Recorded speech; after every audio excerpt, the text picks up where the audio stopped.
La mayoría de los mexicanos no saben qué es un seguro de gastos médicos mayores, cómo utilizarlo o incluso consideran que no lo necesitan. Por eso hoy en Health Café les vamos a contar todo lo que tienen que saber acerca del seguro médico. Health Café con Juana Ramírez y el doctor Fernando Castilleja. Health Café. Hola a todos y bienvenidos a un nuevo episodio de Health Café. Y hoy creo que vamos a hablar de algo que nos interesa a todos, los seguros de gastos médicos mayores, porque en efecto en México el 90% de los mexicanos no tienen una póliza para cubrir financieramente los problemas derivados de enfermedades mayores, cirugías, accidentes, y por ello hemos invitado a Rubén Illescas, director general de Interese, para que nos cuente todo acerca de este tema tan interesante. Bienvenido, Rubén. Muchas gracias y espero poder contribuir a toda la audiencia de ustedes. Fernando, gracias. Juana, gracias. Encantado. Pues creo que solo has trabajado en seguros, así que tienes una experiencia grandototota. Pues más de 30 años en el medio, algo debía haber aprendido.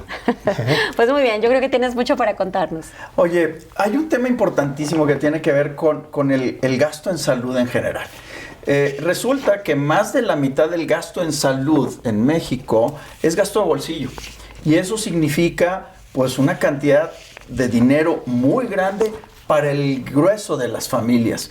Y también es cierto que yo como médico he visto una cantidad de tragedias financieras, de personas que caen en una enfermedad o en un accidente y que sus hospitalizaciones por días o semanas cuestan mucho dinero. Es correcto. Entonces, de ahí viene la gran pregunta. O sea, ¿vale la pena tener un seguro de gastos médicos mayores? Sí, absolutamente. Y hay que hacer una precisión. Parte de ese gasto de bolsillo es en medicamentos de diarreas, de gripas, de gastos médicos menores. Exacto. Pero el motivo de esta reunión es hablar qué pasa cuando hay un evento catastrófico que pone en riesgo la estabilidad financiera de la persona, de la familia, abuelos, tíos. Yo he visto así como tú, que tienen que vender autos, casas, para que el hijo, el abuelo, el padre tenga acceso, ¿no? Y precisamente el seguro tiene como objetivo eso, que ante un evento catastrófico, a un evento súbito que no tenías previsto, pues cubrir esa contingencia. Déjenme interrumpirlos hasta aquí a los dos, porque creo que hay dos términos acá que vale la pena que todos tengamos claros. ¿Qué es eso del gasto de bolsillo? Dado que la salud es un derecho, ¿no? Y está así consignado en la Constitución, pues en realidad a partir de nuestros impuestos y a partir de nuestros aportes de los que somos trabajadores formales, debería financiarse el sistema de salud de tal manera que todos tengamos acceso a lo que necesitamos cuando lo necesitamos, sea un gasto menor o sea un gasto mayor como una cirugía o un accidente.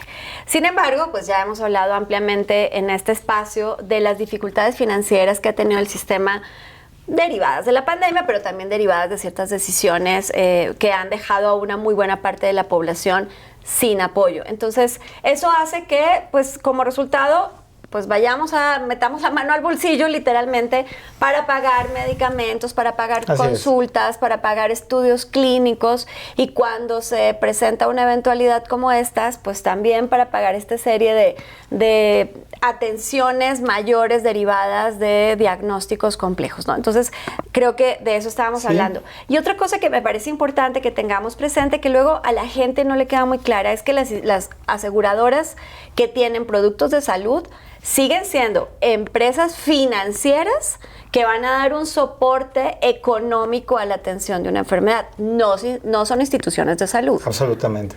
Qué bueno que lo precisas. Y un poquito ahondando en el tema, también hay que tener en cuenta que hay muchísimos millones de mexicanos que no están en el sistema de salud. En el público, como tal. En el sistema público, profesionistas independientes, gente que trabaja por su lado, tianguis, choferes, etcétera. Informalidad. Que es uno de los países con mayor informalidad del país y que no tienen acceso a estos servicios de salud, ¿no? Entonces, bueno, pues se vuelve muy importante tener un soporte económico que nos pueda dar un equilibrio ante un evento pues, que no tenemos previsto, que no podemos controlar, y que, como nos decías, Fernando, ante una enfermedad importante, pues ¿cómo le hago para pagar para pagar eso. ¿Qué alternativa tenemos, no? Bueno, pues a los que nos están escuchando, cuéntenos, escríbanos en YouTube, en Spotify, donde nos estén viendo o escuchando, si tienen una póliza de gastos médicos mayores, si la han utilizado y cómo les ha ido con esa experiencia. Les prometemos que les vamos a responder en cualquiera de las redes. Ahora, me gustaría ahondar en el tema que dijiste, son las instituciones financieras, Sí. son instituciones de salud. Y eso es muy importante. Cualquier institución financiera tiene un contrato en el que se establece exactamente qué te cubre Sí. o qué cubre el contrato y qué no cubre el contrato. Y yo he visto en mi experiencia que hay mucha gente que no lee o no le explican el alcance de este contrato. Que sí me puede cubrir una póliza, que no me puede cubrir. Y si me cubre, qué es el porcentaje del costo de estos seguros o de esta enfermedad que me cubriría. ¿no? Oye, Rubén, es y hablando importante aclarar eso. justo de cobertura, ¿cuál es la cobertura que es importante tener? O sea, como los mínimos cuando vamos a contratar una póliza, ¿qué nos recomendarías? Bueno, mira, prácticamente todos los seguros de gastos médicos en esencia cubren lo mismo. El gasto médico mayor. Y mayor es importante, ¿no? Mayor quiere decir, son todos los gastos que te cubro a partir del deducible que tú contrataste. Pero es que ahí entonces me tienes que explicar ¿Qué es un primero deducible? qué es el deducible y qué Perfecto. es el coaseguro. Muy bien. Bueno, un seguro de gastos médicos lo que te dice es, yo te voy a cubrir una enfermedad después de los primeros pesos que tú vas a cubrir. Ok. Y esa es una decisión importantísima porque el costo del seguro depende en fuerte medida de cuál es el monto que va a contribuir el asegurado al momento de un siniestro, ¿no? O al momento de una enfermedad. Y esos deducibles pueden ser 10,000 pesos, 50,000, 100,000. Y yo lo que le digo a nuestros clientes, a nuestros asegurados, cuando damos asesoría es, el deducible debe ser un monto tal que ante una enfermedad tú puedas pagar. Desembolsarlo, ¿no? En ese momento. Sí, y que no pone en crisis la viabilidad financiera tuya ni de tu familia. Entonces, esa es una variable, el valor del deducible por cada enfermedad, Es no correcto. en general de la póliza, sino por cada enfermedad que damos de Así alta. es. ¿Cuál es tu consejo? ¿Un deducible chiquito o un deducible No, grande? el mayor posible. ¿Por qué el mayor posible? Porque el seguro no está hecho para pagarte todo lo que te pase. Está hecho para eventualidades catastróficas, Importantes. eventualidades importantes. Y el costo de la prima con deducibles chiquitos es carísimo. Para el carro, que es la prima. Ok. Muy bien, bien. Bueno, para que entendamos todo. Es el costo del seguro. Exacto, costo del ¿Cuánto seguro. me va a costar pagar un seguro? ¿No? Depende fuertemente de cuánto estés dispuesto tú a aportar ante una enfermedad importante. Entonces, entre más dispuesto esté a pagar en un deducible, menos me va a costar Es correcto. digamos, el pago anual de la póliza. Es correcto. Ok, ahora eso es el deducible. ¿Y el coaseguro? Bueno, el coaseguro se implementó hace muchas décadas como un porcentaje del gasto de la enfermedad. Ajá. Pero realmente lo que tiene como objetivo es que cuando llega la cuenta del hospital y del médico, dado que el asegurado, en este caso el paciente, va a aportar de un porcentaje, pues revisa la cuenta. Ah. Dice, a mí no me hicieron esto, o no me pusieron este medicamento, o no es cierto que tuve todos estos beneficios.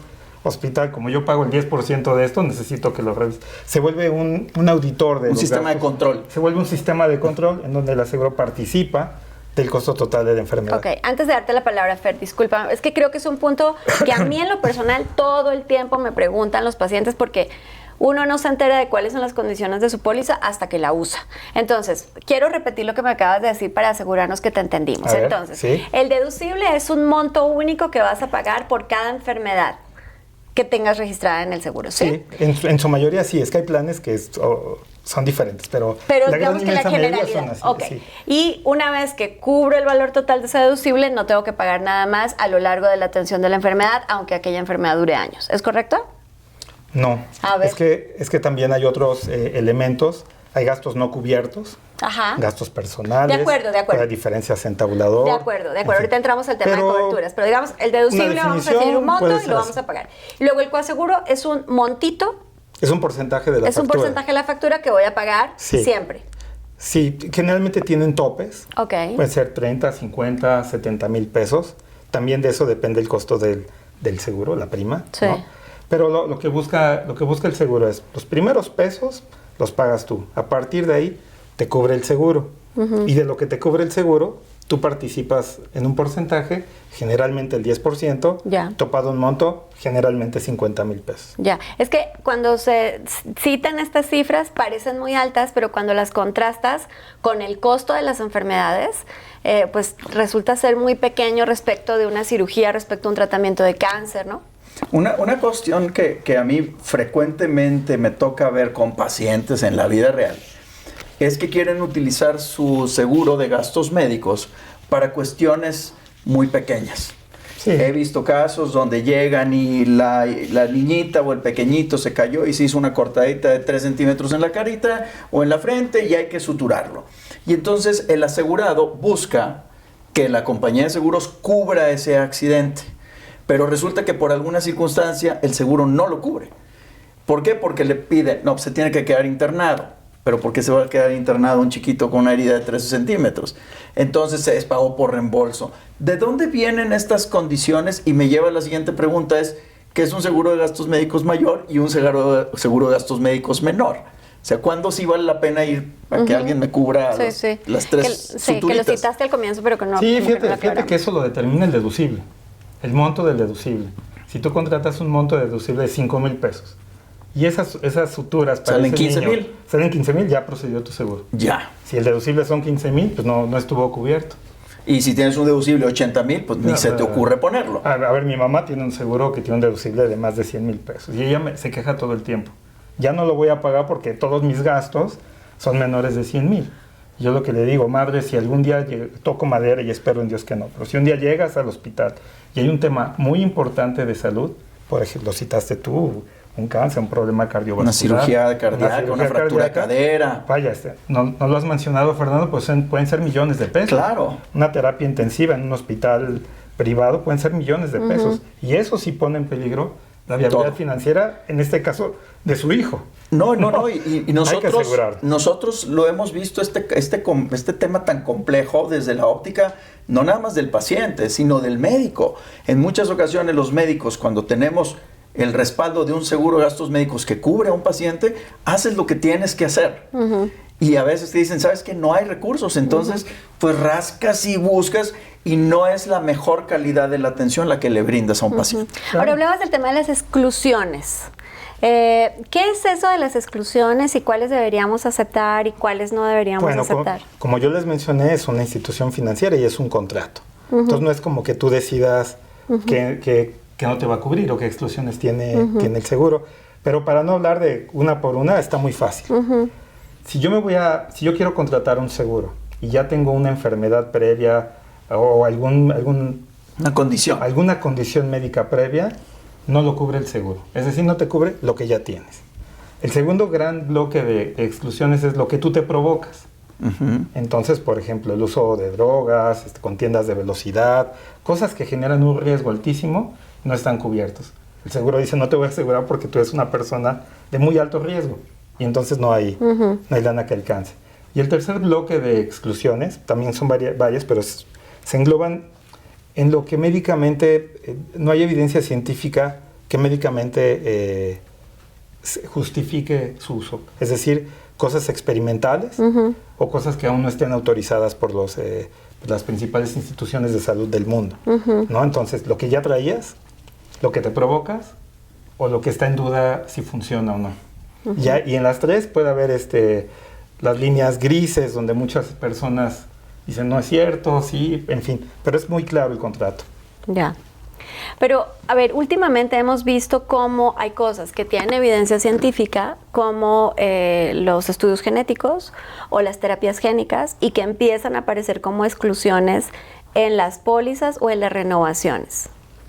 Bueno, hay que entender que el seguro también es un negocio, una institución financiera, y entonces ellos deciden si médicamente sí procede, y en mi opinión es un error excluirlas, un grave error excluirlas, pero si alguien lo hiciera, el pensamiento es, estos estudios son tan caros que la prima no es suficiente para pagarlos. Entonces tengo dos opciones, subir el costo del seguro para cubrir estos tratamientos o estos estudios, o no subirlos y no cubrirlos, ¿no? Y así como los estudios genómicos, hay el uso del robot Da Vinci, que hoy es muy famoso, el Gamma Knife, cosas así. Pero más bien lo que yo veo desde afuera como consultor o broker de seguros es que las instituciones de seguros están buscando más el sí incluirlas para tener tratamientos más certeros, más acertados. Claro. El valor presente de sí hacerlo es mucho mejor desde el punto de vista financiero que no hacerlo.